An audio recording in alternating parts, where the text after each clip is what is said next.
Նյութի հետ աշխատելիս խնդիրները իսկապես կային, որովհետև ռուսերեն եւ հայոց լեզուների շարահյուսությունը շատ տարբերվում է եւ մատչելի, այսպես հասկանալի լեզվով թարգմանելու համար պետք է բավականին այսպես երկար միգուցե մտածել տերմինները, երաժշտական եզրույթները թարգմանել հայերեն, իսկ մենք գիտենք, որ նույն շարունակելով, այսպես ասեմ, ռուսական կատարողական դպրոցի ավանդույթները մեր դասախոսները, մենք ինքներս շատ հաճախ մեր մասնագիտական առօրյա խոսակցություններում օգտագործում ենք ռուսական տերմիններ եւ ավելի քիչ ենք գործածում հայերեն լեզվով դրանց համարժեքները, բայց մի կողմից էլ մտածեցի, որ սա շատ լավ առիթ է, որ այդ հայկական համարժեքները նույնպես կկիրառվեն այս ուսումնական գործընթացի մեջ։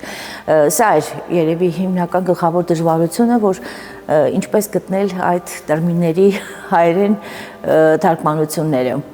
Դե կուզենայի իհարկե, որ գիրքը հրատարակվեր, բնականաբար բաժանվեր կամ գտներ իր հասցեատերերին, երաժիշտ կատարողներին եւ ապագայում էլ միգուցե ինչ-որ գիրքը միգուցե խթան կհանդիսանա մեր մասնագետների համար կիսվել իրենց փորձառությամբ, որովհետեւ Իրինա Կրասնոդինայի գրքում ինձ համար նաեւ արժեքավոր էր այն փաստը, որ ինքը կարեւորում է իր ուսուցիչների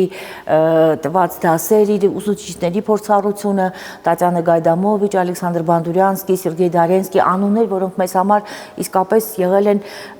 երաժշտակատարողական արվեստի մանկավարժական հատկապես գործունեության ռահվիրաներ։ Նրանց ճանաչել եմ իմ սերունդը, տեսել եմ ես իրենց եւ լսել եմ նրանց նվագը եւ այս իմաստով ինձ շատ հետաքրքիր էր ոնց որ այդ սերունդից մինչեւ մեր օրերը բերել հասցնել կամերային կատարողական արվեստի